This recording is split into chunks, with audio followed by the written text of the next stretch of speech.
Episode 23 of Outlander Cast is brought to you by the Tag Your It Etsy shop. From Outlander-inspired necklaces and rings to custom designs for birthdays, Mother's Day, or any occasion, every piece is created by Dawn, one letter at a time, and is one of a kind.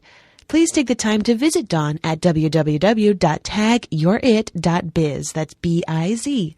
Tell her Mary and Blake sent you and use the coupon code OutlanderCast15 for 15% off your purchase. As always, tag your mama, tag your pet, tag your it, whatever it is. They're criminals, out to line their own pockets. The money we pay is for protection from the Redcoats and other raiding clans. They look out for us, Jamie, and our tenants. What about the price on my head? If they're watching you, they'd turn me over to the Redcoats in a heartbeat. That's why we're going to fill their bellies, give them a place to sleep, and you, cousin, are going to keep your wits about you until they've moved on. I never would have agreed to this. But you weren't here now, were you, Jamie McTavish? Welcome to Outlander Cast with Mary and Blake. It's a podcast dedicated to the show Outlander on Stars. Sing me a song of a last that is gone, save of that last behind. Mary of soul, she sailed on a day over the sea to sky.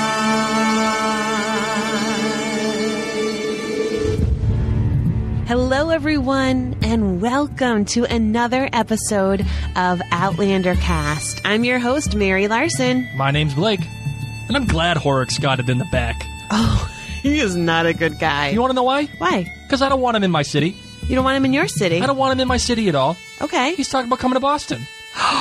You're right. He's got no place in my city. No, he does not deserve to be on the East Coast. No, he's got nothing. And I don't want him in my city. He's gonna dirty it up, and he's gonna come in here and think he's gonna take everybody's money. You know what, pal?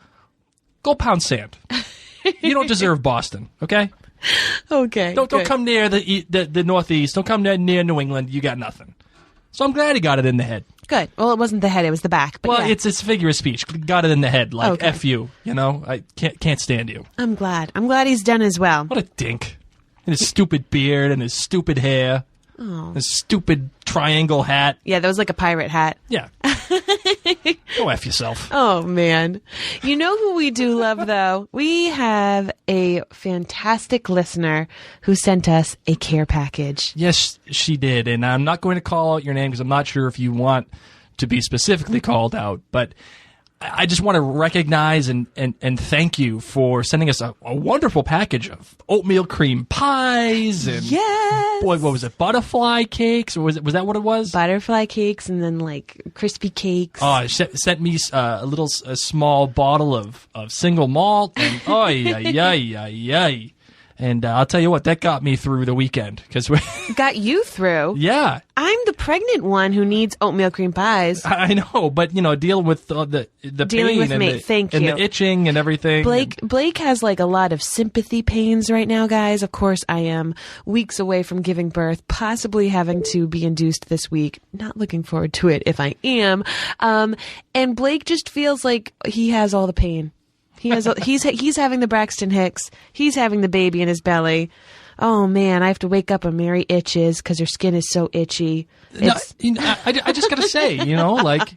It helped me get through, and the package was phenomenal. And I just got it, and like I said, I wanted to make sure that you know who you are, and you gave us a great package. And like I said last episode, I always love a good package. Oh my Packages are great, just not BJR's package, not LJR. I don't like LJR. Okay.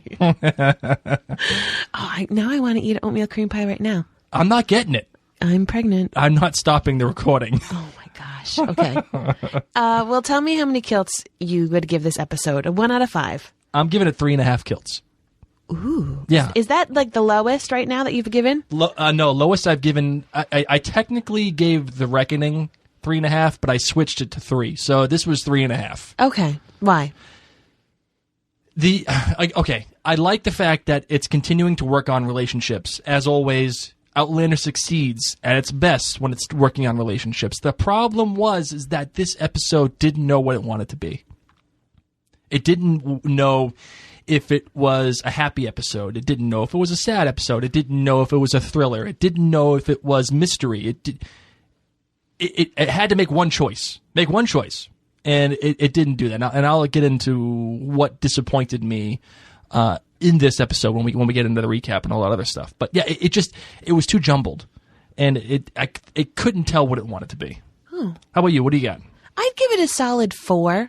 There was a lot of good stuff in this episode. I think this episode is a bridge episode, obviously, since we know that there's going to be major conflict going on at the end. There were a lot of different things. There was some love. There was some baby stuff going on. There was some bromance. There was a little bit of everything. It was a potpourri. There was nothing necessarily that I didn't like. I'll tell you that. Nothing like stood out to me. Oh, well, there were things that definitely stood out to me. So we will talk about those starting now. But actually, before we do, a bunch of our listeners were able to tell us their kilt rating. Eula Dillashaw said 3 kilts. This is more of a man's episode. Lots of fighting, lots of killing, and they didn't need the part about the rough childbirth up front and personal. We know about them. They just don't want to rerun in our heads. Okay. I gotcha. I can feel you. Kim Brothers Downing says my initial reaction was 4 kilts, so I'll leave it at that rating. Even though when I was thinking about the episode, there were some things that bothered me, like the way they portrayed Ian, and I was also not happy about Jamie acting like the only reason he wouldn't want to be in the watch was Claire. Like if it wasn't for the old ball and chain, he'd be all in. I know. I don't like that. No. Well, I mean, I don't necessarily agree with that, what she just said, but I understand where she's coming from about it. Penny Duzik. Dozik? I don't know. I'm not sure how to pronounce that name. Armstrong says, I give it 5 kilts. I'm still crying and this episode was a lot different than I expected. And I got to tell you, Penny, I cried a little bit. Well, I didn't cry, but I wanted to cry, and I can understand why you would cry. But it may be a little bit different than what you're thinking. I got really emotional about the exchange between Jamie and Claire when she's like, look, we'll do anything. We'll do whatever it takes. I just loved how they are portraying Jamie and Claire just as a team. And they continue to build on that with each passing episode. And that's why I got a little emotional about it. Okay. And DZ Stu on Instagram said, I give it 4 kilts. Great, solid episode. So much of the dialogue is the same, just moved around. Enjoying watching the relationships evolve among the characters. Loved that the title card was a shot of a pocket watch for the episode called The Watch. Nice play on words. And if the red coats are the plastics, then the watch are the frat boys. Totally nailed it. So love that, DZ Stu. Thank you so much. What do you say, Key? You want to get into the recap? Yep. All right, let's do it.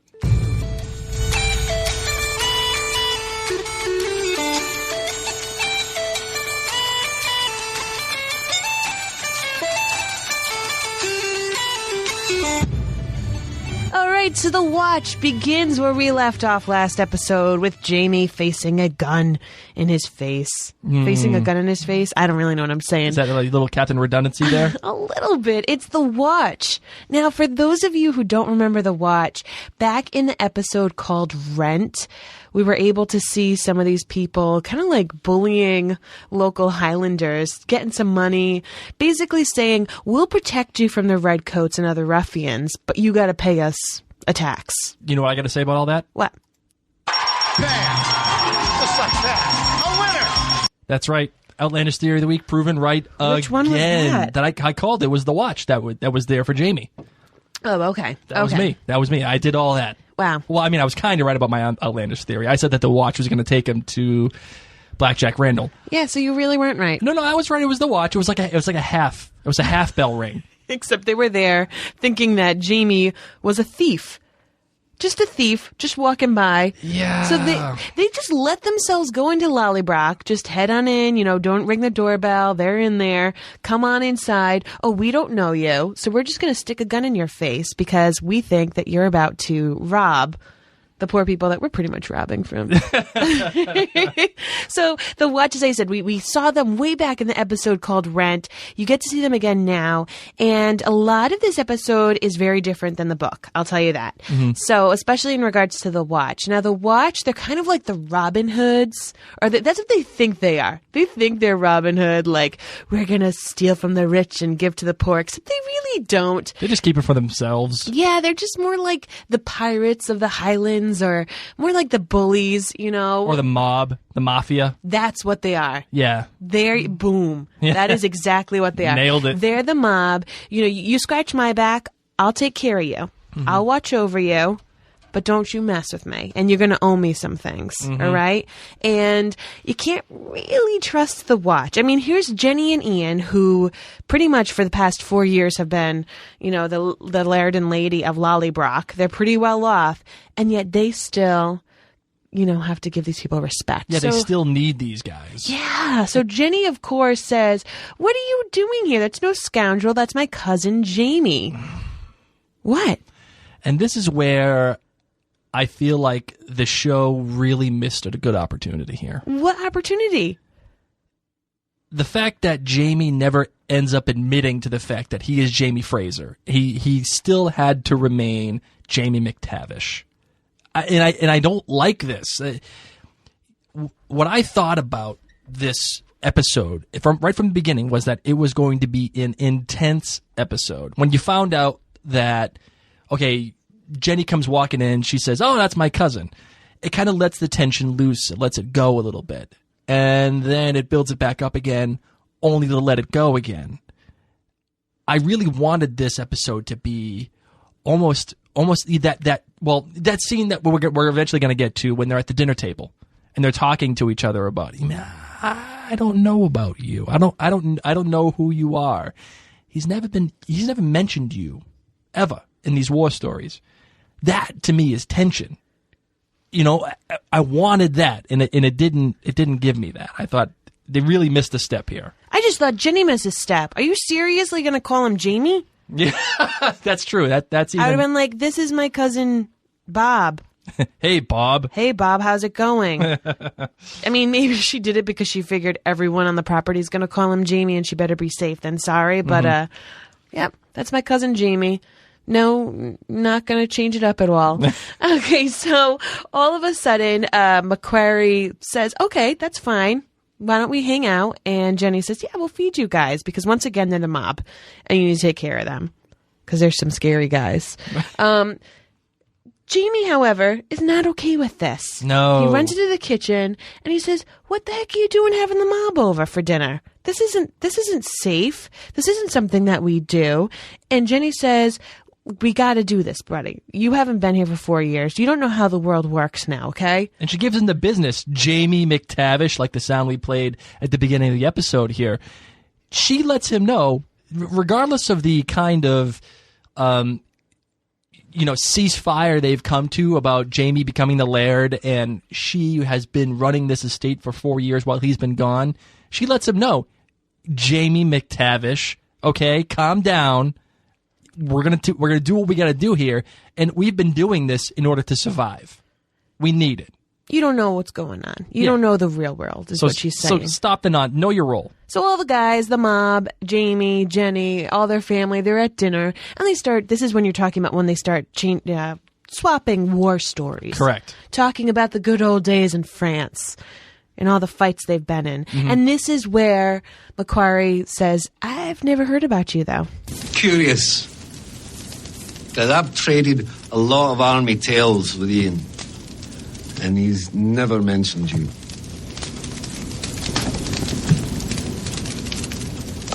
I'm sure I must have. No, I'm sure you didn't. You two weren't so deep into the drink, I'm sure you'd remember. So, okay, this right here, and they had a little bit of a build-up to this prior to this playing the sound. This is where the show should have started, or where it should have excelled, and it should have kept this tension. You remember the movie Inglourious Bastards? I didn't watch that movie. Yeah, you did. I remember you did. You watched it with me. I must have fallen asleep. I don't remember it at all. Well, for those of you who have watched Inglourious Basterds, the beginning of the movie is when Christoph Waltz goes into the household in France, and there's a guy hiding Jewish people there underneath the floorboards, and Christoph Waltz knows this, but he's still speaking to this guy like, "Hey, everything's okay, everything's fine." He switches languages. The tension, it's Quentin Tarantino at his finest. It's one of the most riveting, compelling movie moments I've ever seen. And this scene in Outlander between MacQuarrie and Jamie and everybody had the potential to be like that. But it just was killed, and it was the tension was let loose by Jenny being like, "Well, if you guys weren't drinking so much, you'd probably remember." And don't do that. Don't alleviate that tension. I liked it. I know. I loved it. I would have done the same thing. I would have been like, "This is an awkward moment. I'm going to make a joke." Ha ha ha. Wow, that was a good save. No, and I guess so, but I just feel like the show could have, and it went back to this again later on in the episode when they were talking about why they kill Horrocks. Why'd you kill him? And they clearly they wanted this to be a big part of the episode. And I say, let that go. Let it run. Let it ride. In fact, I would have loved to seen a lot more of this dinner conversation being like just tense and not knowing, and having MacQuarrie almost poke and prod without coming out right and saying, "You are somebody that I think I don't believe this story." For me, I completely disagree. I was enough awkward dinner for me, and I would have spoken up right when Jenny did. Mm-hmm. I hate awkward dinner conversations. I hate when people start fighting or getting weird. I as a viewer, I said, "You know what? I'm starting to feel really awkward. They're going to figure Jamie out. Jamie doesn't know what to say anymore." Yeah, but that's the beauty behind it. Claire's going to start drinking and saying things she shouldn't. Making bad decisions again. And it was just the beginning of the episode. This is the build-up. You know, you can't let it all fly out. Because, of course, the next scene is when Jamie's trying to fix the horse's hoof. Mm-hmm. And that guy dumps his hot tobacco ashes in the hay on purpose. What a jerk! Like, he's literally sitting there and he's thinking, "I'm going to set a fire." It's a total bro move, just to bust balls. So, of course, Jamie gets upset and he gets into a fight, which, by the way, bajillion guys versus Jamie who just has a knife. Jamie kicks ass, by the way. He did. I mean, I love Jamie, but Jamie, these guys are like the Watch. These are the mafia. Mm-hmm. How did you just beat them all off with a butter knife? Pretty much. It wasn't a butter knife. It was a horseshoe. Oh, at first, you're right. And then he got someone's gun, and Yeah. it was, well, because I thought he had like the little scraper thing that he took the horseshoe off with. Okay, yeah, yep. I don't, you know, once again. The man took out 5 dudes with a horseshoe. But once again, it's Jamie Fraser. He can do anything. He's the man. So as he does this, MacQuarrie says, "Holy smokes, you're a really good fighter. I really like you. I like you a lot. I'm sorry I gave you crap last night. Wow. You want to join the mob? Want to learn the secret handshake? Get a tracksuit while you're awesome. At it. Seriously. And you don't really get to think this out too much because good old Horrocks shows up at this point. Yeah. Okay. All right. Now, I also think that this is where the show missed out on an opportunity here too, because it would have been better if it was not Horrocks. And I suppose they had to bring Horrocks back into the picture because he was an important player in Jamie and getting his name cleared. And I think they probably have to give Horrocks more of a role. I think it would have been better if like they had somebody else, like the guy that Jamie beat up because he was beating up his kid. Like go and say,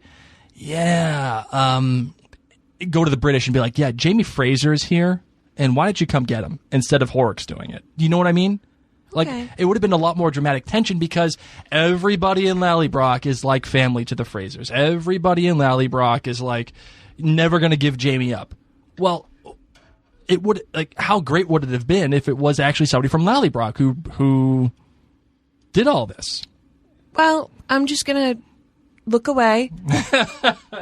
Not going to say anything. Book readers all know what I'm thinking. Anyway, Horrocks comes up with his three-pointed pirate hat like a Lego player. That's the pirate hats that Lego people wear. What a dink. And this is where I thought that they took a little too much time with the awkward moment.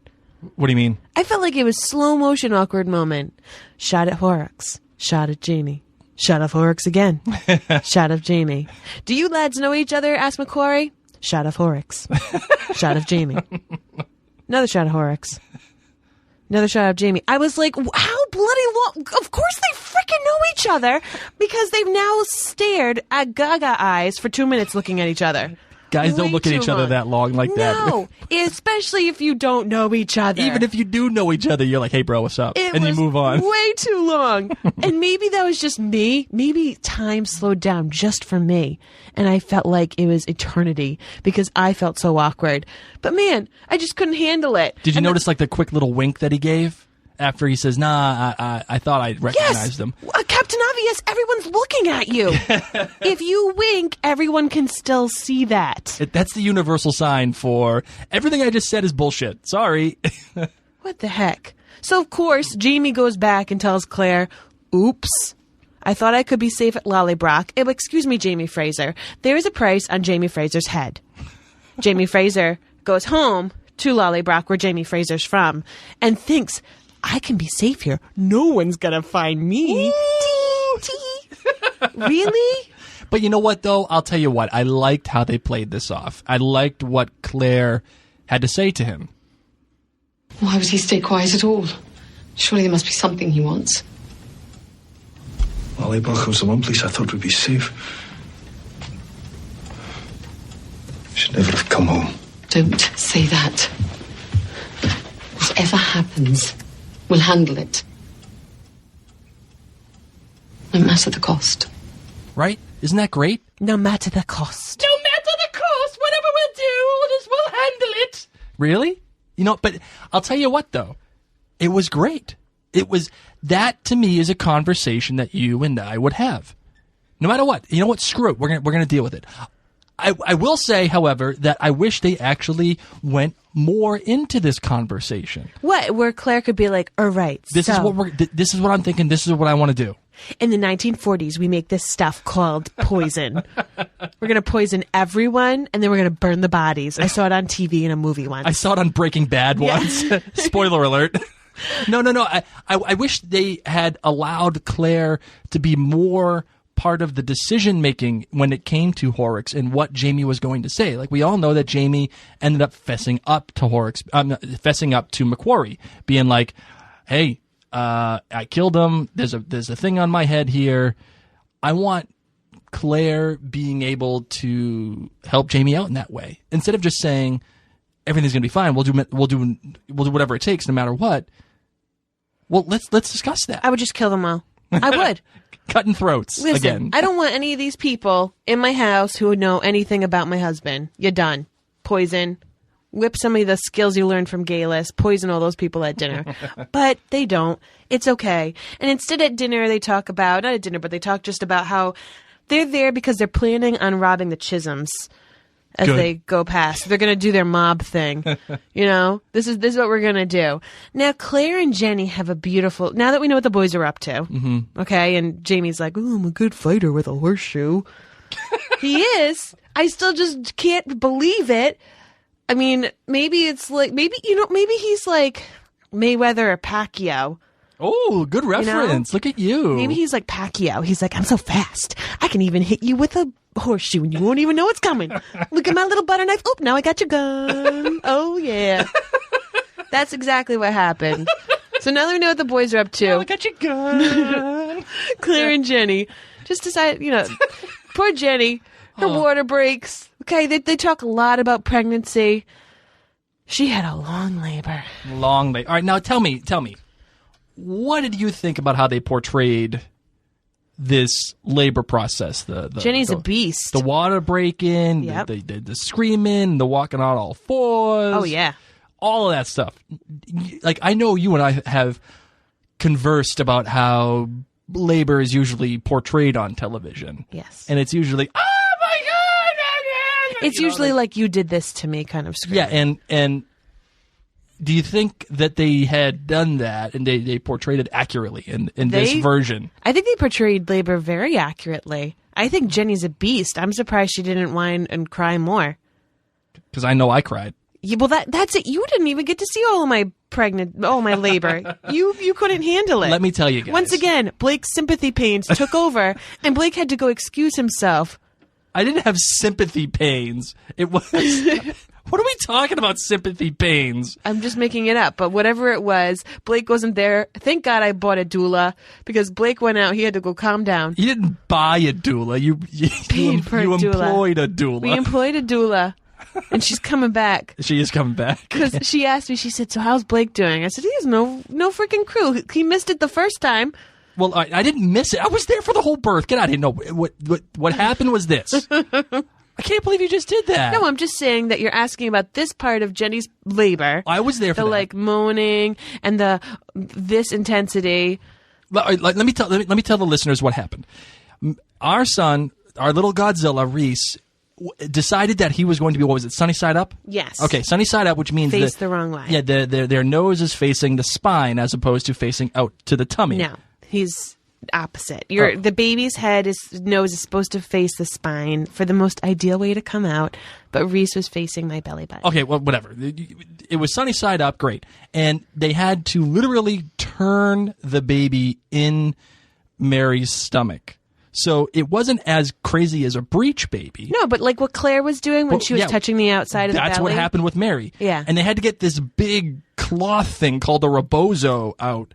And they had to have Mary go on all fours, kind of like Jenny. But they treated her like a bowling ball. You know how like when you clean a bowling ball?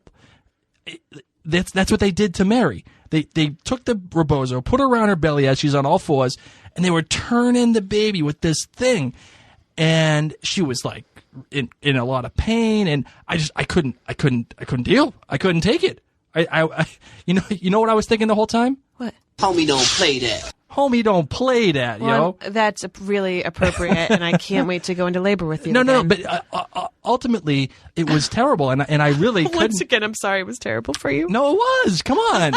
It was terrible because I'm watching my wife in terrible pain. I mean, god-awful pain. I handled it quite well. You did, but there was literally nothing I can do. My charge in life is to make sure that you have everything you ever need, whether you got water or you got a house. You're not an oatmeal cream pie, obviously. Well, I can get you an oatmeal cream pie later. Thank you again, listener, for getting the oatmeal cream pies. Blake just won't get me it.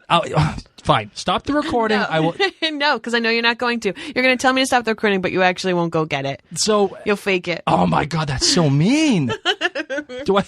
Homie, don't play that. So it was awful because there was nothing I can do. My charge in life is to give you everything that you desire.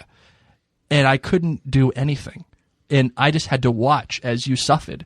And that, to me, it's hell. That is literally my hell. How was it for you then to watch Jenny's labor? I didn't care. It was on TV. It ain't my wife. I know, but when you watched it, and as you said, you saw her on all fours. I mean, it's very different from how American births are now modernly portrayed, where everyone's like lying on their backs. Mm-hmm. You know, I thought it was interesting to see her. That just doesn't make sense. I mean, I sure as heck wasn't on my back. And again, this is hitting home to us because we're about to have a little lass of our own in about 2 or 3 weeks. Hopefully.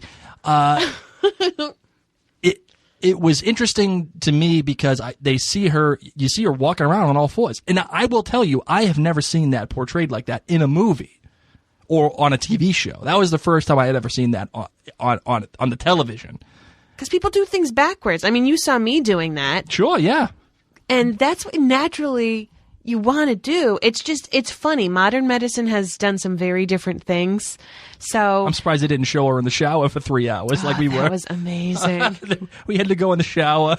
I wasn't dilated enough, and my doctor was so great. She was like, just go hide in the shower. I don't want you to go home. Just go hide in the shower, and by the time you come out, we can admit you. And it was great because there was literally infinite warm water because we're in a giant hospital. Had we been at home, it would have run out in 20 minutes. We would have been freezing by We were like, okay. We were literally in the shower for like 2 hours. Poor Jenny did not get in the shower. No, she had no shower. But she had Claire.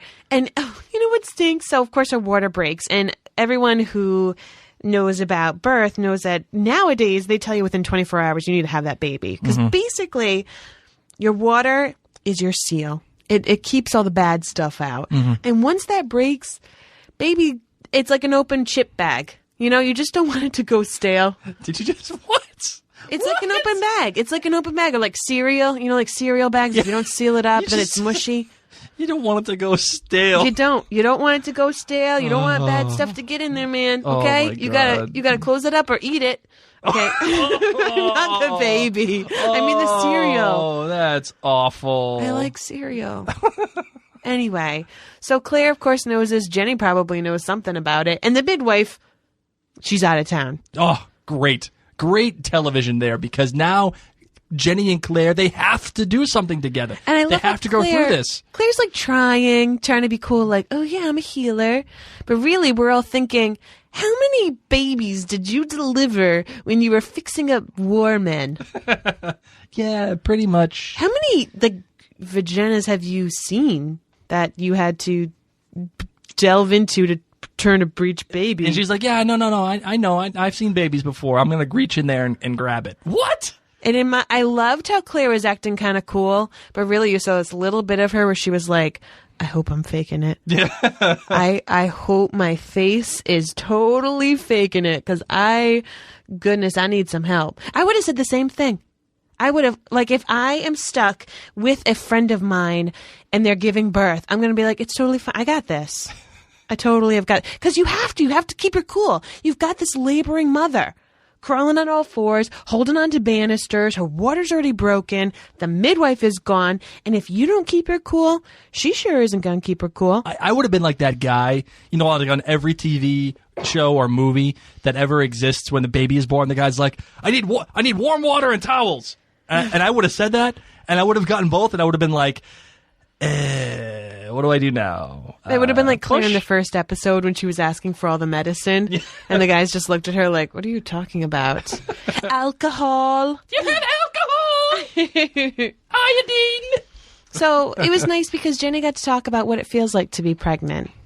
Yeah, now... Oh, you're making a weird face. You didn't like that. No, it's not that I didn't like it. Are you uncomfortable? Well, she's talking about like how the man's inside of you and like all this stuff. It's like, dude...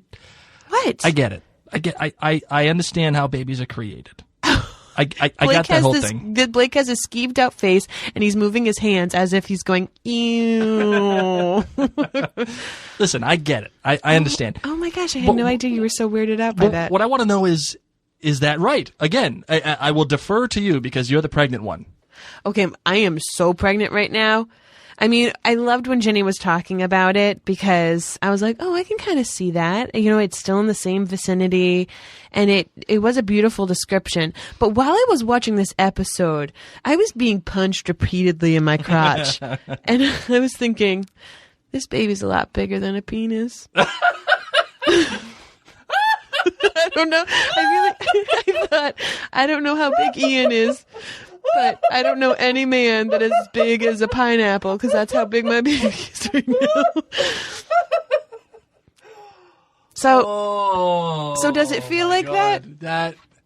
That just happened. That happened on our podcast. I can't believe that just happened. Well, on our I was podcast. listening, and it was a beautiful description. But oh my God, how are we gonna have any listeners after this? Anyone that's had a baby knows what I'm talking about. Oh. These things are freaking huge. Okay, this is a big thing inside of me, and I wish I just felt that filled up. I'll tell you. Whoa! Time out. What are you trying to tell me here? I'm saying that you are not a pineapple. Okay, that's what I'm saying.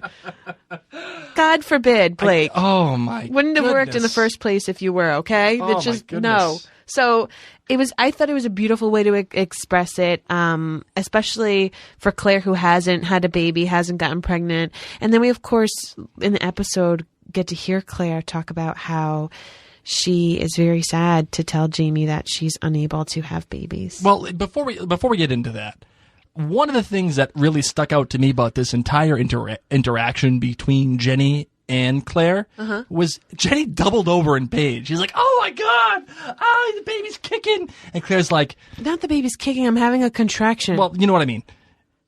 It's all the same to me. Once again, can't wait for your bedside manner in a couple of weeks. This is going to be great. And I'm going to have the same bedside manner as Claire, where she was like, just breathe. What? Just breathe. Claire doesn't know. You'll be kidding me. She's chopped off legs. She's sewn people up. She's never delivered a bird-breech baby. Ain't never given birth to babies before. Oh, my God. That was Poor thing. She was like, just breathe. I'm like, that's not what somebody wants to hear. I didn't know when Lamaze was created. You know, Oh, my God. I wanted Claire to whip some of that out. I did. I wanted some, like, fun, funky, bit more modern, you know, like she could just say, where's the epidural? Wait, did you just copy my Claire voice? Where's the epidural? But she couldn't. So what else is she going to say? Claire, exactly. Claire would be as useful as you at birth. Breathe. Just breathe. You know, you know what Blake would say to me? He would hold my hand and he would go, relax. That was what I heard. Baby, you got this. Relax. No, you didn't even say, baby, you got this. You would just hold my hand, look very scared, and just say, relax. No, I did more than that. I got you water. I got you water. I got you ice chips. I didn't have any ice chips. I just drank water. No, I got you ice chips. I don't remember eating them. You probably ate them yourself. I even gave you a sandwich that you couldn't eat. No, those are crackers. And then I couldn't even eat them because the baby came. That's what I'm saying. I got those for you, too. You had the sandwich. You had a whole dinner tray. I did. I even had cake. Oh, my God. This episode is just going to be very bad. We've gone way off the rails on this episode. Good Lord. Okay, all right, continue on. All right, so Jamie and Claire have this talk about how she can't have a baby. Oh, now this was... This was significant. This was the soul of the episode right here. And I have the sound for it. I wanted to fill this house with our children. Hand down the good Fraser name. I've let you down, Claire. It's me that's let you down. Truth is, I may never give you a son as beautiful as little Jamie. I don't think I can have children.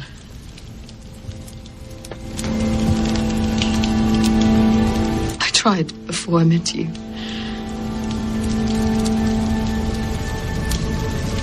With Frank.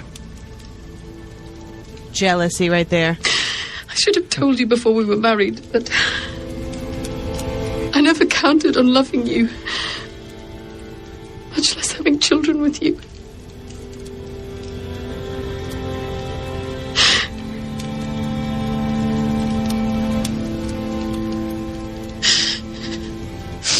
I'm so sorry. Perhaps it's for the best. So many things can go wrong. I wouldn't want anything to happen to you. Or for you to suffer. I wouldn't mind the pain. I would. I can bear pain myself, but I couldn't bear yours. It would take more strength than I have. So, okay. Now, I know that was a little bit of a long clip, and I get it, but I'm just sitting here thinking, God, I bet Jamie would be really great in the delivery room with me. Oh, I can't bear the pain that you're in, Mary. I'm going to go eat my sandwich and cake. That was you. Last night, when we were like, when you were like, listen, I can't record the podcast. What did I say to you? What did I say to you, my darling? I said, this is a lot like Jamie and Claire. I could bear the pain if you didn't have any. And you were like, we're just not good. Oh, it was so sweet. And now you're throwing me under the bus. I can't. Did anybody get the license plate on that bus? Does anybody see the tracks on my face? Let's talk about Jamie and Claire, because as you said, this is very significant. It was very significant, and like I said, I know it was a long clip, but I wanted to let it ride a little bit, and I wanted to let the emotion speak for itself, because we have Claire here saying she can't have kids, and can you imagine the disappointment in Jamie's being, and then him saying, yeah, you know what, it's probably better off that we not have kids anyway. Well, in the book, it goes a little bit more in depth, because he's like, I am kind of a wanted man, and now, I'm kind of in a sticky situation. Well, yeah, they allude to that. I mean, they allude to the things going wrong because of what you're seeing with Jenny, but they're also alluding to the fact that he is a wanted man. Mm-hmm. And I like that. And then the other big thing I think here is, and we just made fun of it a little bit, but it's the truth. When Jamie says, I can bear the pain, but I can't see you in pain. Now, to me, this is huge foreshadowing. Now he's going to be in the British hands. And Randall's going to hear about this, and Randall's got something brewing for Jamie. He's got a little Jack Randall in his pants for Jamie.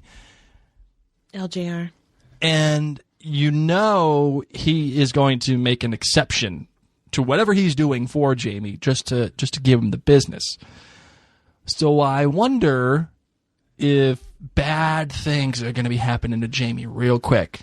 Again, you don't introduce LJR earlier without and alluding to it like this without having it pay off at the end of the season. There's just no way. Okay. There's no way, and I think that's why I included it in here, because I really feel like that is a lot more important than it was more than just a throwaway comment towards Claire. I think it's a lot more significant than what we're actually intending it or what we're interpreting it to be. Well, I think actually, in my opinion, the significance lies in Claire in what do you this mean? scene. Just for her to be able to admit that and to say, I didn't intend upon loving you. It sucks as a woman to have the responsibility, whether we like it or not, that we are the ones that are able to reproduce and that men can't. I, to this day, wish that they could make babies in little tubes and here you go. See you in a couple of months. I'd say every other day I get the comment, I wish you could just take it for a day. Yeah, I do. I really wish we could share it. I wish that I could have odd days and you could have even days of carrying this baby. It'd make it a lot easier. I couldn't deal with half the crap that you go through. I couldn't do it. I couldn't do it. Oh. And that's why I'm glad I'm not a woman. And I'm not saying that to be belittling in any way. I mean, I'm very proud of you for being able to do that. I know, but that's why I'm saying the responsibility often just lies with the woman, and it sucks because women who do struggle with infertility, not only are they upset, but then they feel completely guilty. Yeah. They feel bad. They think that because of me, we cannot have a child. Yeah, but it's not always necessarily the woman's fault either. I mean, men can be at fault too. You can think that it's the woman's fault, but some guys are infertile. But this is what I'm saying is that Claire is the one saying it. So in this particular instance, she's saying it. I didn't love how Jamie said, with Frank. Yeah. Because I wanted to be like, yeah, Captain Obvious. Like, what kind of hussy do you think your wife is? With Frank. Or as if the rest of the audience needed to be reminded she had another husband. I know, and part of me thinks that's why they put that in there. Just in case you are tuning in and you didn't watch the first half of this season, she had another husband, and his name was Frank. Do you think he dislikes Frank? I think he's a little jealous because he deflowered his woman. You think that's... Well, you know what it is? I'll tell you what it is as a guy. What? Isn't that it? You don't want anyone to know that they've been with your lady? No, well, it's more like... All right.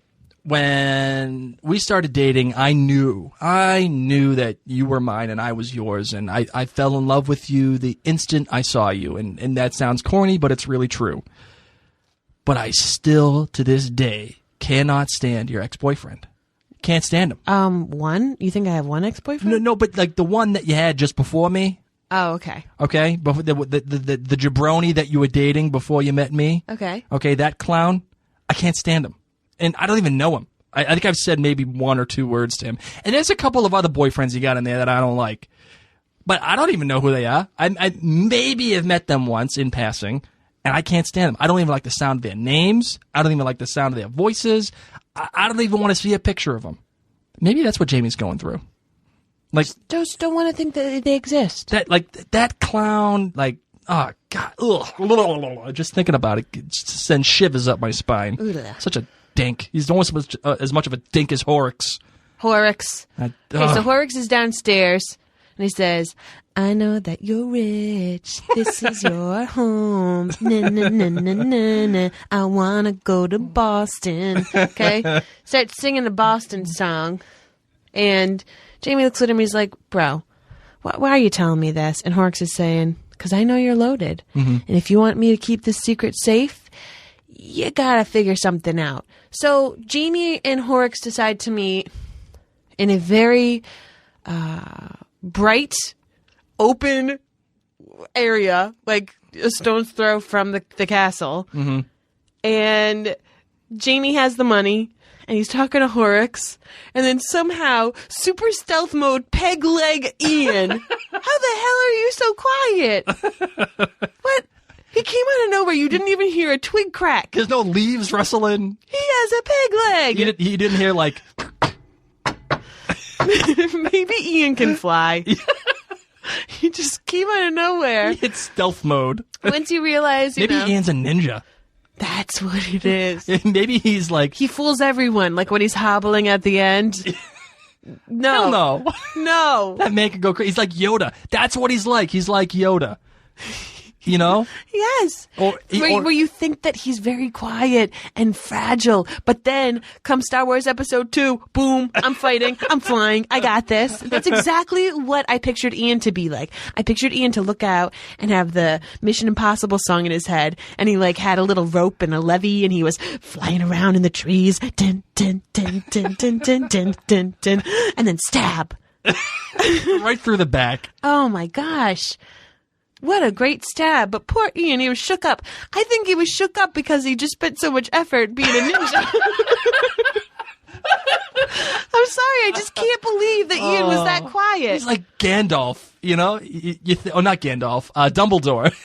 He's like Dumbledore. You think he's all like... He's all frail, and then he fights Voldemort. Oh my gosh. He just kicks Voldemort's ass. Well, yep. You're a wizard, Harry. Hey, nice job. Hey, you like that, huh? Yeah. I'm the one who made the reference this time. I actually think that's our first Harry Potter reference this half season. Oh, it might be. And I did it. That's amazing. I'm very proud of you. Oh, I'm awesome like that. Well, Sorry. so they go back to the castle after Jamie reminds Ian he needs to wipe off his very bloody sword. Nice bit of detail there. Again, we did make fun of it a little bit, but with the shaking and the fact that he hasn't done this, and the adrenaline is pumping. He can't even sheathe his sword and forgets to wipe the blood off so it doesn't stick later on. Really great bit of detail. But you know, Jamie then goes into this little diatribe of, oh, do you remember when we were young and we talked about fornication or killing? Which one was going to have us go to hell? Yeah. And like, I don't really need to hear Jamie talking about fornication. It seemed forced. It seemed like it was shoehorned in there. And just talk to me about killing. Like, do you remember the conversations we used to have about killing people, like how we were going to go to hell? But it was then followed up by this great bit of writing when he's like, yeah, well, we're going to go together because you'd never be able to get by yourself. And Jamie has this little smirk of like, you know, man, we're bros. We're awesome. And I love their bromance. This bromance is phenomenal. I love how they're interacting with each other. They've got great chemistry together, these two guys. And you really feel like they're buddies. We're gonna move through this next part quickly. Okay, go ahead. Jenny has a baby. Baby is a girl. Did you feel like that she was gonna croak? I read the book. Oh yeah, that's right. Sorry. I'll tell you what. I didn't feel like she was gonna croak. Good. Even though they alluded to it. Even though that my mother and wow, another interesting bit of writing. Jamie's mother died while giving birth. Yeah, like almost tons of bajillion women, you know, in the 18th century died giving birth. Yeah, but that's something that I hadn't known. I didn't know that. I know, but man, you could literally be like, your mom's dead, she got sick. Your mom's dead, she died giving birth. Your mom's dead, she got sick. Your mom's dead. She died giving birth. Yeah. It was like a 50-50 shot. Seriously. No, but it was interesting to find out that she died giving birth. And that is an interesting fact. I like that a lot. And what does that say about Jamie's relationship with his mom? It's almost similar to the way my mom died. It was out of my control. And maybe he feels responsible for that. Or maybe he feels like he could have done more to help her or something to that effect. The way that I felt when my mother died. I felt like I should have been there to do more to help her, even though she was in Florida and I was in Massachusetts and there was nothing I could do. And even if I were there, she had an aneurysm. She died. That's what happens. And it was something that is just unpreventable. And the same thing for Jamie. Completely unpreventable. And I like the layers that are happening right now with Jamie. And again, it's adding to this, to the reality that Jamie is a real person, not a myth. I like this a lot. Wrapping up with the girls' relationship, after Jenny kind of gets her stuff together, and you said you liked how, a couple of days later, it took her a while to sit down. Yes, that was another good attention to detail there. I needed a donut, so I was glad to see her take her time and hold her still remaining puffed out belly. Yep, that was good stuff. And she gave Claire a set of bracelets that had belonged to her mother. She said, "You're tall and queenly, just like she was. Aww. The lady of Lallybroch should wear them." Now, who do you think? Do you know who gave those bracelets to her yet? I read the book. Yes. Okay. I wonder who gave them to her. Okay. And the reason why she didn't want to say nothing is probably because she really didn't want to split the family. I wonder if it was Murtaugh who gave them to her. Because didn't Murtaugh have this really, didn't he really care for Jamie's mother? She was she was the hottie. Yeah. So I wonder if it was Murtaugh. There were a lot of people who gave them. But they were beautiful, though, by the way. Oh, my God. Oh, I would not wear them. Really? Why not? They're too big. They're way too big. I can't wear those at all. I mean, they described them in the book, and I understood how big they were, but nope. That is not my style. You better not have got me those for my birthday. Is that what you got me for my birthday? Mary's birthday is tomorrow, as a matter. The day we publish this, that is Mary's birthday. Is that what you got me? Cinco de Mayo. If so, I don't want those. No, I didn't get you that. I got that you is something not way baby-friendly. Cooler than that. Good. You guys will find out what I got her next episode. Okay, so while the girls are having babies, making friends, passing around jewelry, Horrocks, he's dead, and go to MacQuarrie. He's like, "Hey, 1 + 1 = 2. 3 go out, 2 come back. What's that math?" Why did you kill him? And this, again, a great bit of tension here. They should have elongated this. They didn't have time. It's only an hour. We'll take out some of the crap that was earlier in the episode. I just feel like this episode should have been a tense, thriller kind of episode. You need a breather, okay? We got the breather. Down. We got the breather last episode. No, last episode was lovey, okay? Last episode was lovey-dovey. You and I both agreed that last episode that it was a breather. That was why I gave it 4 kilts, because it allowed you to take in everything that happened in the Devil's Mark. They can only have awkwardness for so long. He can only say, "Horrocks isn't here. Where is he, guys?" You can't drag that out much longer. I suppose you're right. I wanted more out of this. I wanted more tension. I liked it. This episode would have really succeeded in my eyes if there was more tension. Well, Jamie just comes out and he says, "Oh, I killed him. There's a price on my head." Awkward silence, but just enough. Yep. And then he's like, "Good. All right. I didn't like him anyway." Hey, you want to come join me? Because basically, Jamie owes the guy for killing this guy, for killing Horrocks. He basically says, "Good, I didn't like him, but since you now just told me there's a price on your head, I want you to join the mob. Because you're a really good fighter. Here's your tracksuit. Here's your gold chains. Here is your horseshoe." Tony Soprano comes out. And Claire and Jamie have to say goodbye. Yet again. Oh, it was so sweet. Jamie, this is not a smart move. No, it's not, but he has to. He killed Horrocks. I would just poison everybody once again. I would say, "Shoot, why did I just tell him my secret? Mm-hmm. I'm just going to poison everybody." Instead, he's like, "Oh, you guys want me to join the mob? I am a good fighter." Okay, shucks, guys. Oh, man. He goes, and poor Ian, ninja. He's probably like, "Boy, you think you're good with a horseshoe. The only reason you're good is because I'm a stealth ninja. But I have to keep my identity secret." Yeah, I can only do it every once in a while. And Ian, what the heck with you? Your wife is in labor. And she's like, "Yeah, just go.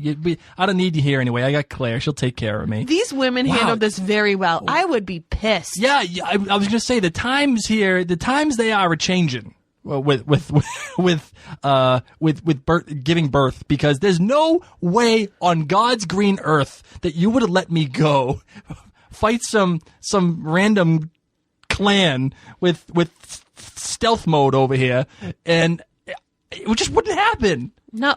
Especially while you're giving birth. I would have just whacked you up the head and said, "Are you kidding me? Are you out of your mind?" Like that time. The time I asked you to go to, I could go to Chicago. Oh, you mean a month ago, pretty much? Mind you, I'm very pregnant. And Blake says, "Hey, so my friend wants me to go with him to his bachelor party, like the week after you're due.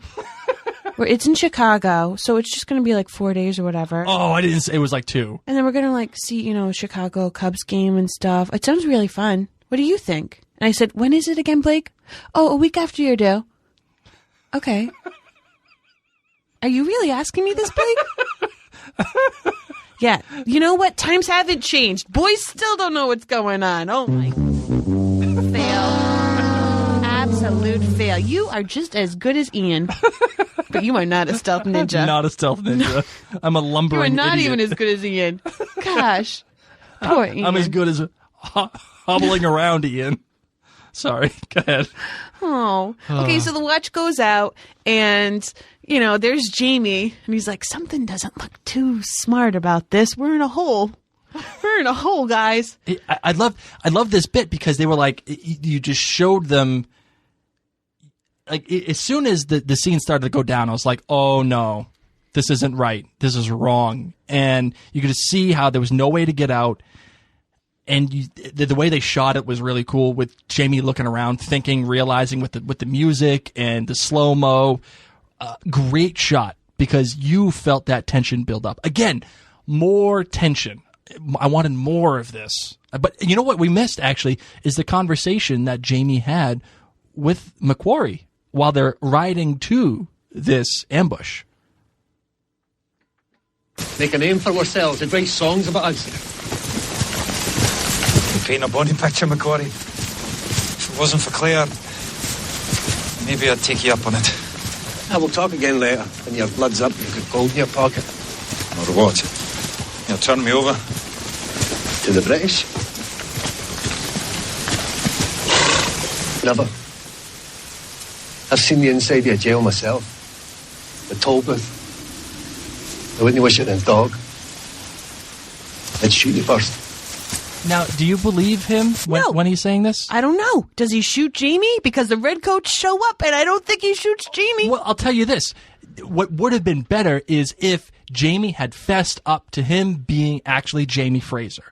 Because MacQuarrie still thinks, like, everybody's like, oh, MacQuarrie's such he's like a gentleman's thief. Like, he has honor and respect. And no, because I guarantee you, if MacQuarrie thought that Jamie Fraser was Jamie Fraser and not Jamie McTavish, he's on his ass. He is out the door and given up by the watch. I guarantee it.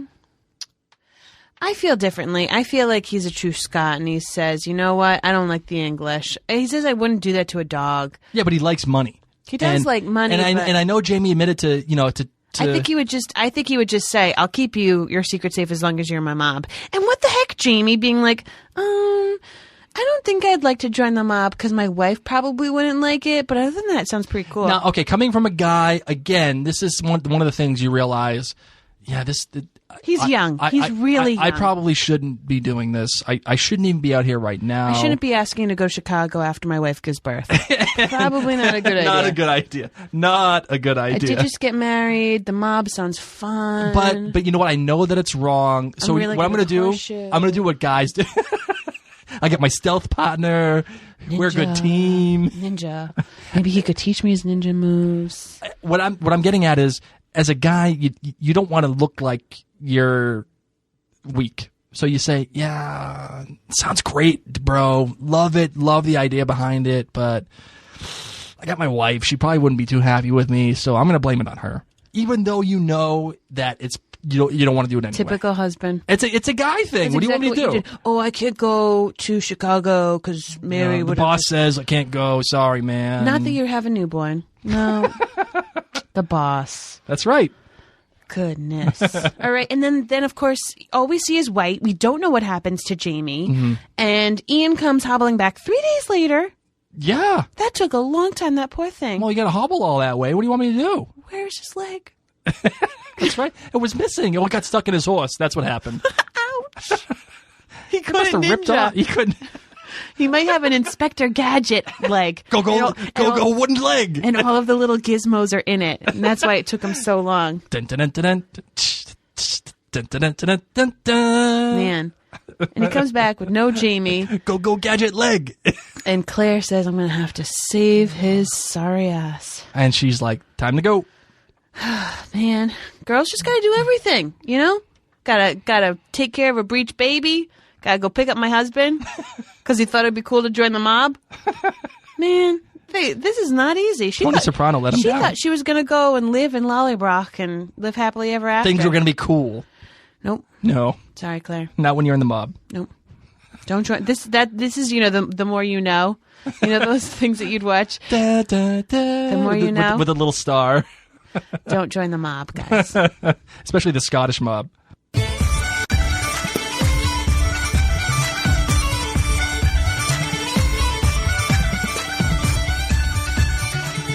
It is time for our listener feedback. Our friends on Facebook, Maria D. Pisa Brady, said MacQuarrie's character was well done. Not a flat good guy or a bad guy character. Jamie sees him as a threat, but perhaps also sees a life he himself may have had if it weren't for different circumstances. Molly James Jameson said, I told my husband that I was so impressed that they showed Jenny actually laboring for what was like 2 days. First time I think I've ever seen childbirth depicted on TV or film realistically, and that most women aren't having raging contractions as soon as their water breaks. I agree. It seemed like it was actually kind of real. Like maybe they had like a birthing expert on stage. They're like, nah. You know how they have like those history experts like on Downton Abbey. They're like, oh no, you don't hold your arm this way. You do it that way, and you say this when you say that. You hold your hat like this. Maybe they're like, no, maybe you no, thanks. They should have hired you. You know so much about birth. Yeah, I know, right? You were there for so much of it. Well, I was there for the whole thing. Instagram. My Girl Paradise 1107 says, I'm going to need a bottle of wine in order to get through the rest of this season. I just want a bottle of wine in general. At some point, Super Chiva Girl said, this episode was good, tense, and heartbreaking at the same time. I'm dreading what is coming in the next episodes. I liked how they did a slow-mo when Jamie kissed Claire before leaving. It reminded me of the first episode when she kissed goodbye to Frank for the last time. Aww. I didn't even catch that. I didn't catch that either, but that was great stuff. Team Frank all the way. Angie's 2883 says, I'm loving the back and forth relationship between Claire and Jenny. They're the sister that each of them they've never had, and I really like how it seems that Claire has finally met her female match. It's very sweet. And you know, I got to tell you, the evolution of their relationship going from trollop to reaching inside your vagina to grab your baby, that's a big gap. And they went over it. You're looking at me funny. Yep. What are you looking at me funny for? Just talking about things you don't know about, but yeah. What are you talking? Yes, Claire the relationship has evolved. Yes, it has. And I like how it's evolved. They've gone from, again, hating each other to now they're sisters. You know, now they're giving birth with each other. It's really cool stuff. I like that a lot. On Twitter, Debbie Shoemaker says, pretty sure pregnant women don't want to hear, just breathe. Hashtag tip for Blake, hashtag the watch. Or just say, relax. That's another thing pregnant women will really want to hear. Outlander Dream 1 said, Outlander is so good. If they don't win some Emmys, I will be surprised. You know what? I want to pump the brakes for a minute here. Listen, I like Outlander a lot. I think it's a great show. But it's a freshman show, okay? It's not... The only person, in my opinion, that is, and you guys are going to hate me for saying this, that is deserving of even having his name thrown in the conversation for an Emmy. Not even like, oh, hey, Emmy, but just being in the conversation is Tobias Menzies. He's done a good enough job to do that. And they very rarely give freshman shows like this Emmys. You have to kind of earn your keep a little bit, unless you are an all-time great show like Mad Men or Lost, and I'm not sure if Outlander is there quite yet. So it's very good, but I'm not sure if it's ready for Emmys quite yet. I don't feel the same as you. But anyway, moving on. Glam Mod Moms tweets, I wanted more from this episode. More Claire and Jamie and less of the watch. But it was nice to have it be different than the book. And the Home Acre tweets, and on a completely different note, the Pacquiao fight is $100 on pay-per-view? Wow. I'd rather pay to watch Outlander. Meet Jane Black says, when your friend asks you to go to a bar on a Saturday night and all you really want to do is watch Outlander. You know what? That happens to me all the time. Remember we were like, hey, you want to go out? And we're like, it's Outlander night. No, we're not going to go out. Sorry. Manio Gourmet 247 says, I've seen Childbirth. And yes, I stayed at a Holiday Inn last night. I love those commercials. Awesome stuff. Wicked funny. Good. That was a very close second to being the tweet of the week. You were like inches away. All right, kid, what do you want to get to the voicemails? Yeah. All right, let's do it. Hi, Mary and Blake. It's Teddy Potter in New Jersey. Blake, I need to call you out a little bit on feeling that Jamie Fraser is written as a one-dimensional or boring character because of how he perceives him as the perfect man. I need you to read the book and revisit that statement because Diana Gabaldon writes him very richly textured. He is a man that is modest and has many moments of self-doubt. Yes, he's young. The episode on Stars took a different direction with his stumbling, which I found refreshing too. I didn't mind it. But please do not assume that he is as perfect as we perceive him, because he is not. And in season 2, you will see imperfections. You will see imperfections throughout. I mean, I'm hoping that they show him in that way in the subsequent seasons that we get more than season 2. So, Blake, we love him. We, meaning the people who adore James Fraser, see him as a perfect man, and it's because of all those flaws and how he handles them and how he views himself in the scheme of things that makes him even more perfect. Hi, Mary and Blake. This is Pam from Northern California, and I liked this most recent episode. I just wanted to say one thing, and that is that this was the first time in the whole series that I felt like I wasn't watching Sam Heughan play Jamie, and he's done a great job playing Jamie so far, but this was the first time that I actually felt like he relaxed into his character, and he was becoming his character instead of playing his character. And it made me think about how when you have these long running seasons of shows, the characters really kind of settle in after the first or second season, and then they own their character, and you can kind of get lost in it. And I saw glimpses of that tonight, which made me look forward to future episodes. So the thing I liked best about this particular episode, The Watch, was because Sam really just sort of relaxed a little bit, and he seemed to play the part of Jamie more naturally. All right, thanks, you guys. Love you. Hi, Mary and Blake. My name is Carol, and I'm calling from California. I love your podcast. This is the first time I've called in, had a lot to say about this week's show, and I just think you guys are the cutest thing. So I wanted to say that this episode seemed to be the biggest departure from the book of any of the episodes so far, but I really liked the changes that they made.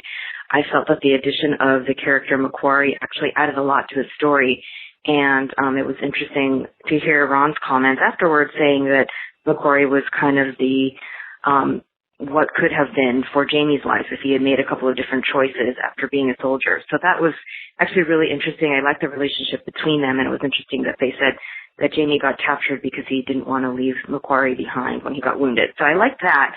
I felt like the childbirth scenes were a little bit contrived, and I understand that that comes from the book, but it didn't make sense to me that Claire would have any experience with midwifery or delivering babies since she'd been working mostly with men and soldiers in war. And so I think part of that was just to further the relationship between Claire and Jenny, and it really did do that. But my background actually is in delivering babies, which I actually was lucky enough to do as a career for 5 years. And I don't know, I just felt like some of those scenes were a little bit contrived and unrealistic, but they did well with it. The actresses, of course, are wonderful. The other thing I wanted to say was about that slow motion shot when Jamie and Claire say goodbye and he turns and walks down the hallway. It was interesting that they chose to do that. I guess that was the last time they're going to see each other before some major events happen in the future, and I don't want to spoil anything here, but I don't know that I like the use of slow-mo right then, but it looked beautiful. It was artistic, so I wanted to say that as well, and then wanted to say I'm really looking forward to the next episode because I know Jenny and Claire are going to go on a Thelma and Louise type adventure, and that probably is going to be a lot of fun.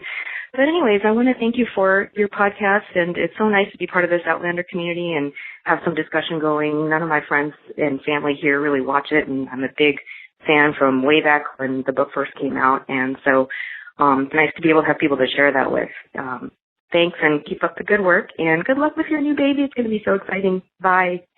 Carol, let me jump in here, as I always do, to anybody that calls for the first time and say thank you and welcome to the family. But let me say, I also think that you have a couple of good points. I love your point about the birth and how it was actually very different from Mary's point of view, which was she felt it was pretty accurate. And obviously you have a lot of experience with it too. So going from that, I just thinking that it's not accurate or not as, or it's contrived. I love the difference of opinions that I think I always say this every episode, but I think it's true. But the thing I really wanted to capture here is the comments you have about MacQuarrie and Jamie. Now, I know Ron Moore had said this, that he was somewhat of a mirror or what Jamie could have been had he made different choices. And yeah, I mean, I suppose that's probably true. I tend to think that MacQuarrie is not a mirror for Jamie, but more like if certain circumstances went a specific way, maybe. But I still don't see Jamie going through Scotland and pillaging fellow Scots and taking money and selling them off to the English and doing the things that the Watch do. I just, like, again, that scene in Rent when they're just taking the people's money and burning houses down. I don't see Jamie doing that. I don't feel like, regardless of whether or not he made specific choices or whatever, that doesn't feel like Jamie's character to me, even if he made those choices. So I think I have a hard time accepting that portion of it. And Pam, about Sam finally settling into this character, yeah, I think you're right. I suffered from that too, knowing that he was Sam Heughan. And he's this big, strong, attractive guy, and he is playing somewhat of, like I said earlier in the episode, a myth. He's playing Jamie Fraser, like how can you be that? How can you do that? But yeah, you're right. I think he's settling into the character very well, and the more that I see him, the more that I see Jamie as opposed to Sam. I'm reminded almost of that last trailer for the movie Black Mass. I'm not sure if you guys are familiar with the legendary Whitey Bulger of Boston, but there's a new movie coming out about Whitey Bulger, who was like the most infamous criminal in Boston history back in the 70s and 80s, 60s, 70s, and 80s. He was basically an Irish mafia boss. Actually, the movie Departed was based on Whitey Bulger. But Johnny Depp is playing Whitey Bulger in this new movie. And in the trailer, he kind of shows up and you're like, oh, that's Johnny Depp with contacts and white hair and wait, that's weird. But as the trailer went along, you really got lost and you didn't see Johnny Depp anymore. It was Whitey Bulger. It was kind of scary, as a matter of fact. So that's what I'm kind of reminded of. And Teddy, thank you for trying to call me out. I think that he is portrayed in the book, at least what people have told me is that he is the king of men and that he succeeds at a lot of things that he does. And I'm sure that he is flawed in ways in the book, but from what I'm told, he is written as though he succeeded at being Laird. And to me, again, if you succeed at everything, or if you succeed at most things, that's boring. And there's just no two ways around it. I mean, you have to have some conflict, and I'm glad that they chose what they did to give the conflict to Jamie.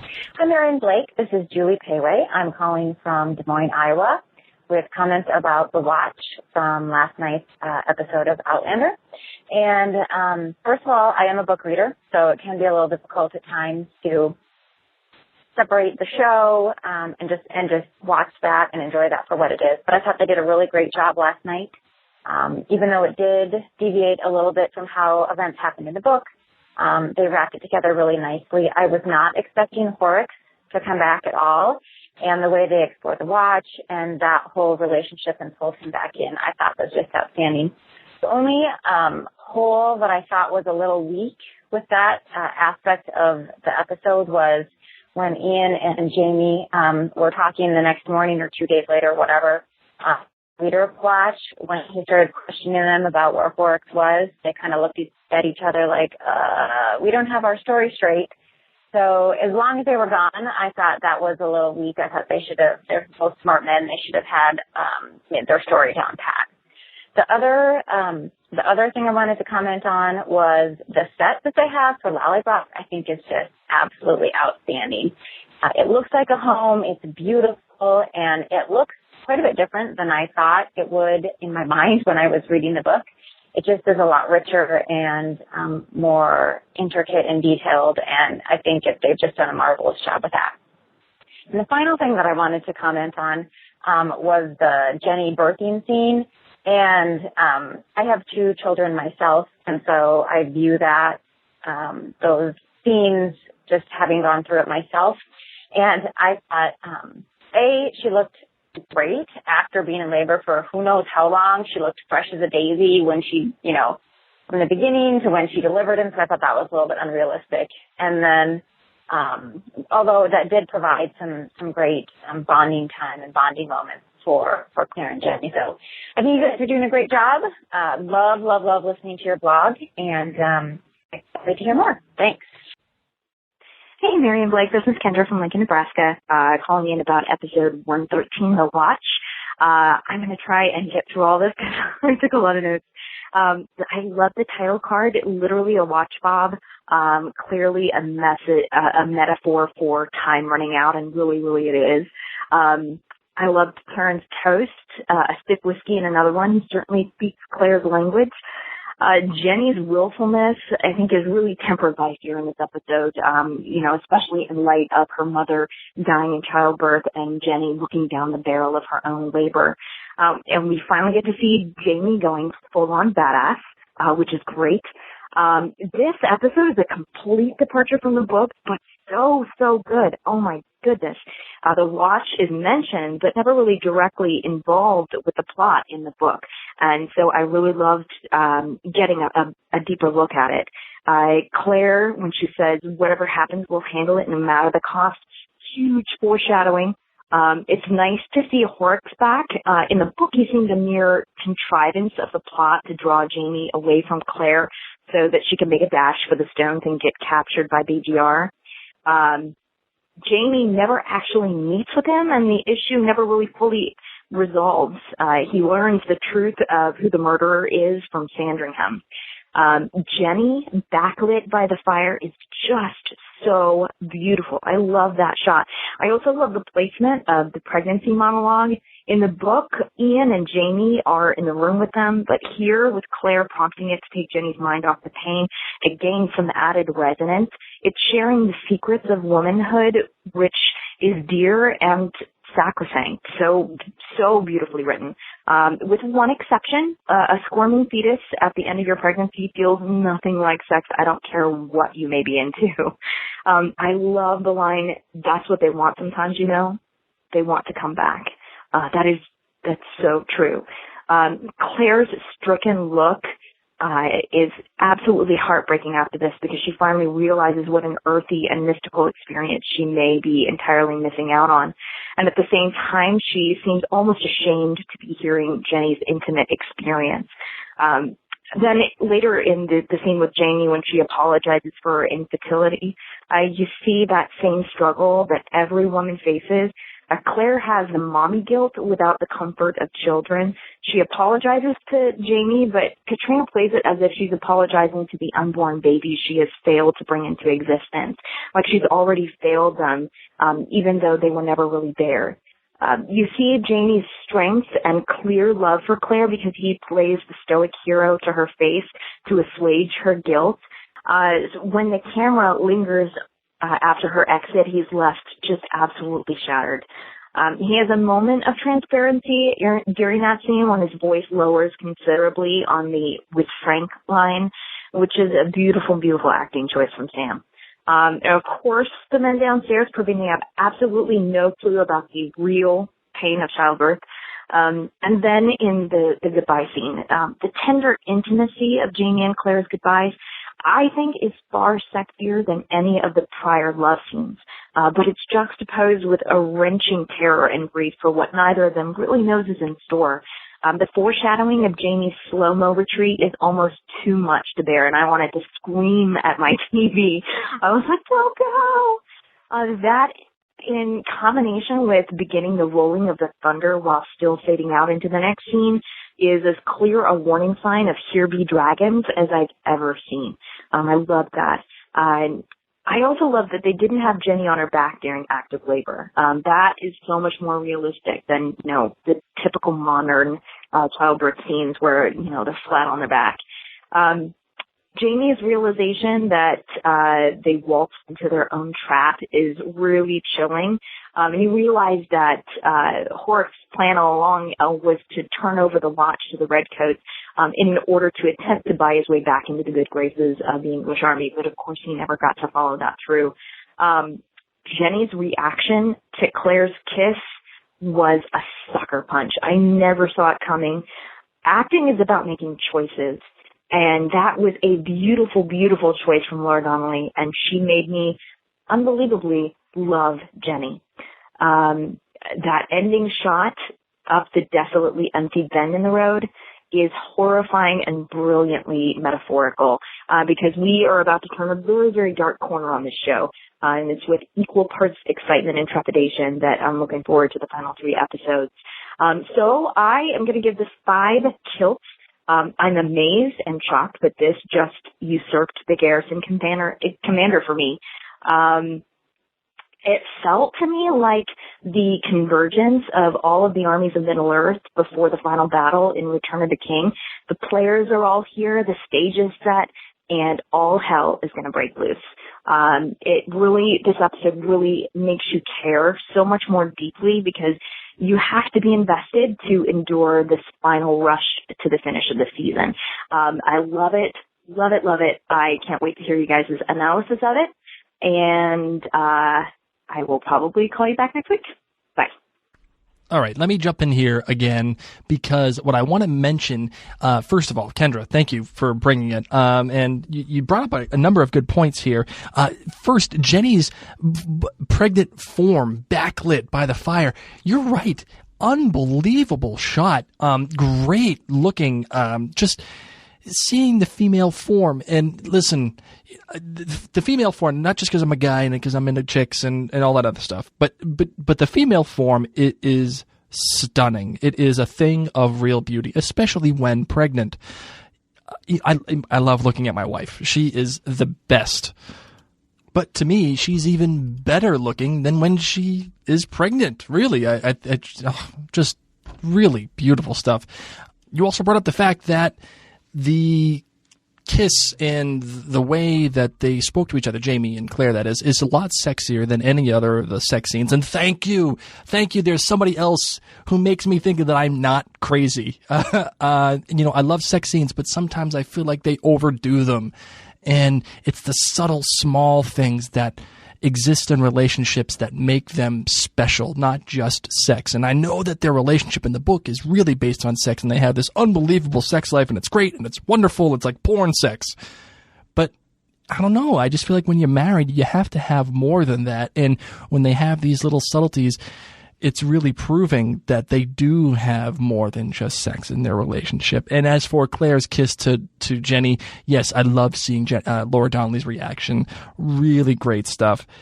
And then also you talked about the garrison commander being usurped by this episode. And girl, I can't disagree with you anymore. I really can't. But I'm going to say this. You bring it every week. And I've officially, that's it. That's it. I ring the bell.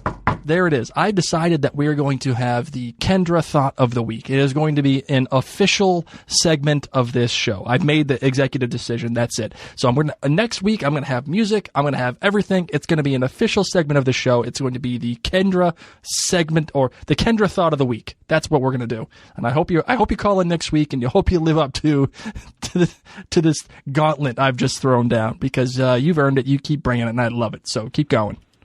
Hi, Mary and Blake. This is Robin from Maryland. I just wanted to let you know I really enjoy your podcast and your other online activity. I also recently loved your interview with Carol and Tracy from My Outlander Purgatory. I thought it was very funny and entertaining. I just wanted to let you know what I thought about the episode. I thought it was a masterstroke to fix something that did not quite flow in the book. I thought this part of the story was unnecessarily complicated by the watch and then the red coats, and it just made more sense the way that the writer on the show took the story and kind of smoothed it out. And really just that I would give this episode 3 kilts. I thought it was very well done, and it pushed the story forward, and it just gives you more excitement for what's to come. That was all. Thanks a lot. Bye-bye. Hello, Mary and Blake. This is Keisha calling from Washington, D.C. Just wanted to let you know that I am a Girl Scout, and I had to camp this weekend, but I made sure that I watched The Watch this weekend. Even though I'm a book reader, I feel that The Watch was a great setup and a segue to Wentworth. I think that it was interesting how they brought in the watch. Basically it's like the mob, watching over a family in present day, 20th century world. And it's something they had to deal with, even though, Jamie was a little hot-headed and kind of pissed about it.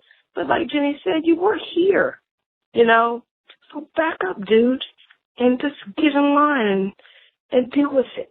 They'll only be here for a little bit, and when they roll out, we move on. Horrocks, he was just a ruddy bastard to begin with.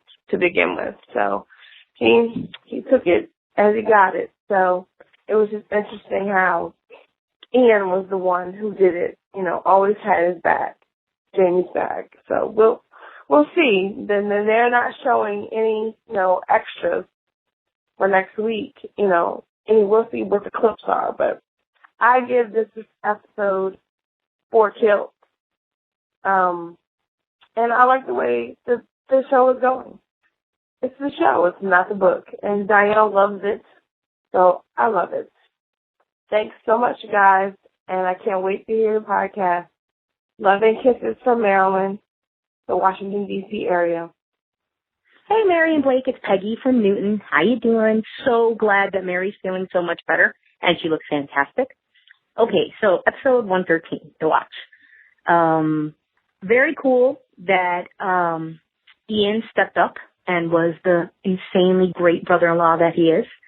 Also, the fact that they changed the section of the book that involved the birth of the little baby was not so bad from the book perspective. I think that they did a really good job, even though a good 60% of the episode wasn't in the book, and they added so much more to it. I do like the fact that they showed an ambush. That was really, really cool, because it was that dun dun dun section, and really all hell did break loose.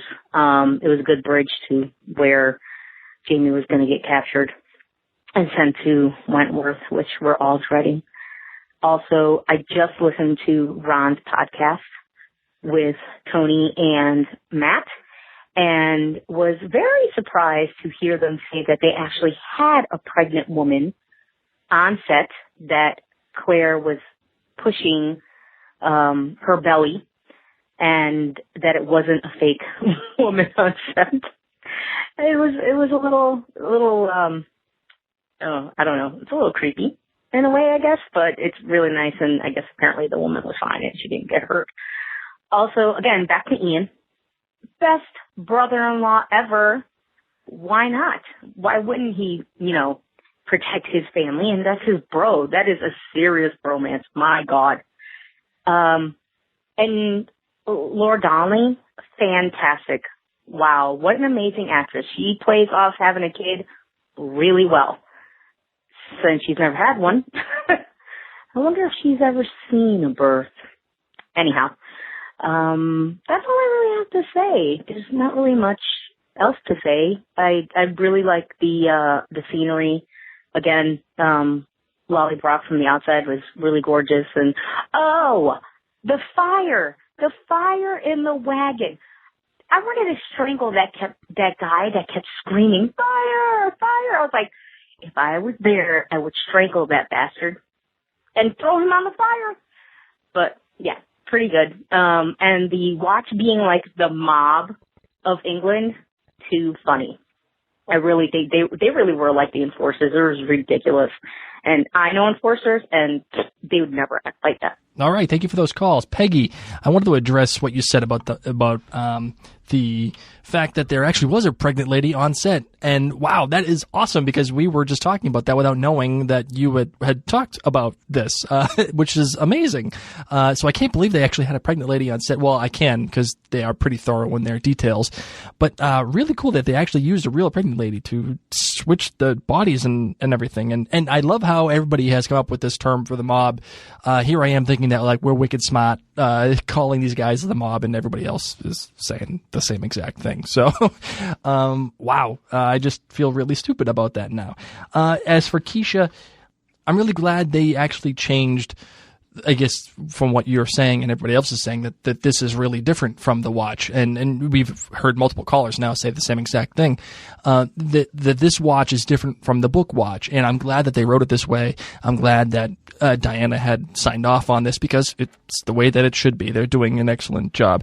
And Robin, thank you for listening to the My Outlander Purgatory episode. Yeah, we had a lot of fun doing that. The ladies from My Outlander Purgatory are awesome. And God, they are just so cool. So if you haven't got a chance, please go listen to our episode with Carol and Tracy from My Outlander Purgatory. I think it was episode 21, I think, right around there. Anyway, yeah, so thank you. And again, smoothing out the story with the Watch and Jamie and just, kind of streamlining it. They've done a good job here. And it seems like it's actually really confusing in the book. And it didn't. It was not bad in the show. Hello, Mary and Blake. My name is Ashley Richardson, and I would give this episode 4.3. I don't know if that exists, but I'm making it exist. 4.3 kilts. What I loved about it was I thought there were some really beautiful moments with the cinematography. I loved the view that you get following the camera around, following Jenny around into the kitchen, and you get to really see the inside of Lallybroch a lot more. And the beautiful view from outside, from a distance, seeing the house, and the silhouette is really beautiful. And a lot of the moments I thought I'd missed from the previous episode that were in the books with Jenny, they kind of made up for in this episode. I wasn't a huge Jenny fan at first, but I think I'm starting to come around. The actress she's just wonderful. She's doing a really good job. So I'm trying to have an open mind, but I think, she's a little problematic for me still, but I'm coming around. I'm starting to like Jenny a little bit more. And her gown was beautiful, and seeing her pregnant belly silhouette, and the lighting I really thought that was beautiful. Although it was a little silly to me that Claire put her hand on her belly and just automatically knew, oh, it's breached. Oh, all of a sudden I know your baby's breached and I'm going to try to move it around. And, I thought that was a little bit silly, but I guess they had to get it across somehow. And there's so much information they are throwing at you in this episode that it's a lot of information to take in at once, but I understand it's a big book and a lot of information that they have to get across to you. The facts about Jamie's mom and his brother and Sonny and the Claire sharing that moment about maybe being barren, just a lot thrown at you. But I like, the changes that they're doing on the show, and makes it more exciting for us book readers, because we don't even know what's going to happen, taking on Game of Thrones kind of style where just kind of going off on their own storyline a little bit. Hi, Mary and Blake. This is Kathy from Saratoga Springs, Utah, calling again after having watched this week's episode, The Watch, and my prediction about a baby, where Claire said that she might not be able to have children. That was such a touching scene, and I thought Jamie reacted beautifully. The actors handled that so well. I loved it. And I'm kind of sad, but I'm still hopeful that there will be a baby, because I'm hoping that it's Frank's fault that there's no baby, that there was no baby. So I'm hanging in there with my prediction. I just want to give some background. Kathy had called earlier this week and predicting that Claire was pregnant because of her conversation with Galus, and I didn't play it because she addressed it in this voicemail after this episode. But what I want to say is, damn you, because you stole my outlandish theory of the week, and I'm pissed. I'm pissed because I thought I was really smart, and thinking that, again, there's a theme here, thinking that I'm really smart, and I'm really not. That Claire was going to have a baby, or either that she is either one, pregnant now, or two, going to be pregnant very soon. So now I have to change my whole freaking outlandish theory because of you. You totally robbed it from me. Damn it. Anyway, well, great outlandish theory of the week. And as for Ashley, I think I actually know I spoke to you on Twitter, and I said it before. I'm going to say it again because I know you're a new listener. So welcome to our family. Welcome to this crazy Outlander cast family where we have discussions and steal each other's outlandish theories of the week, and listeners get their own segments, and hopefully, and it's insane. So thank you so much for joining us, and I just keep calling, keep engaging. I think it's great. All right, everybody, thank you so much for the voicemails. As always, you bring it, and I love every second of it. But, my darling, do you know what time it is now? The tweet of the week time. Let's do it.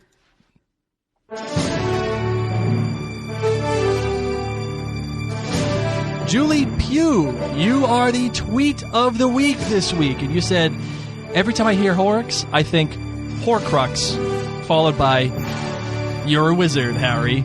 Total nerd, hashtag The Watch. Julie Pugh, you're my new favorite. And just for you, Julie Pugh, you're a wizard, Harry. So, I just played the music again. Anyway, never mind, sorry. Anyway, thank you, Julie Pugh, for being this week's Tweet of the Week. Woo! All right, darling, it's time for your favorite part of this episode. The favorite, most famous part of our show, as a matter of fact. The award-winning, Emmy award-winning part of our show. I think we got a Tony, too, once. Not with your voice. You don't like my accent? You don't like my voice? I'm not Hugh Jackman? It's not your accent. You have no pitch. I got pitch. No, you don't. You have one pitch. What's that? That is your pitch. All right. It's time for this week's Outlandish Theory of the Week. And this Outlandish Theory of the Week is brought to you by Sarah Linda's Enchantment Etsy shop.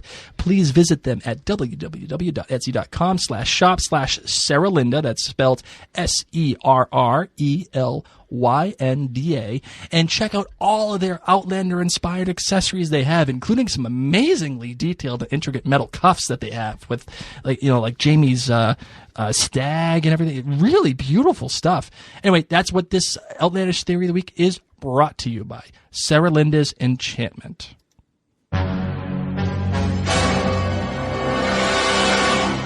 Okay, Outlandish Theory of the Week. You ready for this, kid? Yes. All right.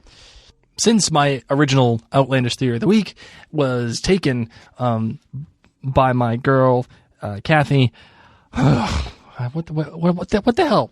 I got nothing now. I literally got nothing. I had time to think about this, and I've got nothing. I don't know what I'm going to do.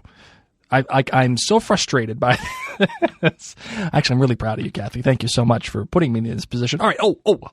Oh. Here we go. I got it. Ready? This is it. Outlandish theory of the week. Now Jamie is going to be captured. And it's going to have like this kind of rhyming almost, where Claire is going to go try to find him just the way that he found her and rescued her. Although it's not going to be Claire that rescues him because she's not going to be capable of rescuing him. It's going to be Dougal.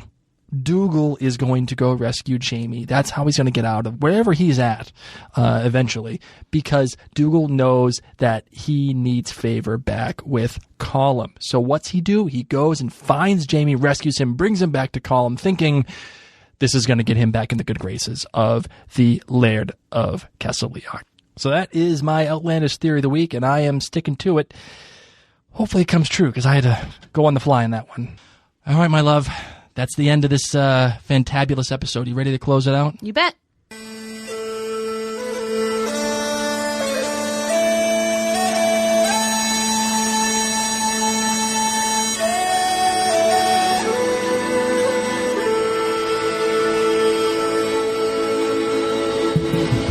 As a reminder, this episode of Outlander Cast is brought to you by the Tag Your It Etsy shop. From Outlander-inspired necklaces and rings to custom designs for birthdays, mine's tomorrow, Blake, Mother's Day, oh, that's Sunday, Blake, or any occasion I'm giving birth, Blake, every piece is created by Dawn, one letter at a time, and is one of a kind.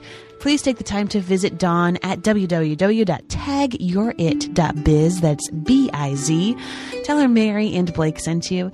And use the coupon code OutlanderCast15 for 15% off your purchase. As always, tag your mama, tag your pet, tag your it, whatever it is. Wait till you see my birthday gift I'm getting you. You're going to be floored. Yeah. You're going to be pumped. You're going to be so happy. You're going to be coming back here. You're going to say, Blake, I'm sorry for busting your balls for the past number of episodes. Chicago. Oatmeal cream pies. Relax. I told you I'd get them for you. Yeah, we all know that's a lie. Oh, my God. Okay, everyone. So, I, once again, am on bed rest. I don't get out much anymore, so please chat with us. I want to hear what you think about this podcast episode, everything. Our social media handles are all the same. It's Outlander Cast. So that's Twitter, Facebook, Instagram, and you can visit us at outlandercast.com. Check out our store. We have all different cool t-shirts that you can find. And we want to hear your voices.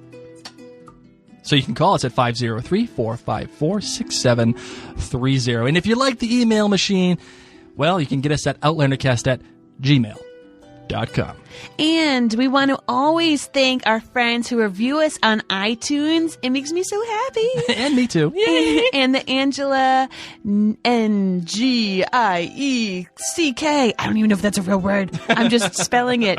Said, terrific. Mary and Blake are absolutely delightful. Mary, being a book reader, is a woman after my own heart, and we are totally in tune about this show. Blake is hysterical with his unspoiled state, with his outlandish theory of the week. They are one of my top 2 favorite Outlander podcasts out there. Tell you what, this outlandish theory of the week is going to be another ringer. I'm gonna ring the bell on this one too. She's totally pregnant. Can't wait to ring the bell on this one. It's gonna be great. Hey, and if for whatever reason you feel like you want to help support Mary and Blake and the Outlander Cast, you can go to outlandercast.com and select the Support Us tab, and there you'll find a whole bunch of different ways to support us. Four of the 5 are free, but one of them is Patreon. And if for whatever reason you feel like you want to give to Mary and Blake, we would be glad to accept $1, $2, $125 billion. It'd be okay too. You know, I'd be happy to accept $125 billion. Who wouldn't? Right? Wouldn't you? Sure. Yeah, exactly. I would feel guilty. No, we would be. I wouldn't feel guilty. I'll tell you what. I'd go join the mob, and then I'd go to Chicago. Anyway, if you'd like to give to Mary and Blake, rolling my eyes. We would be honored to accept that. And it takes a little money to keep this show written, produced, and performed. And we'd be glad to accept any form of support you'd be willing to give. So please visit patreon.com or go to our Support Us tab, and you'll find all that stuff there.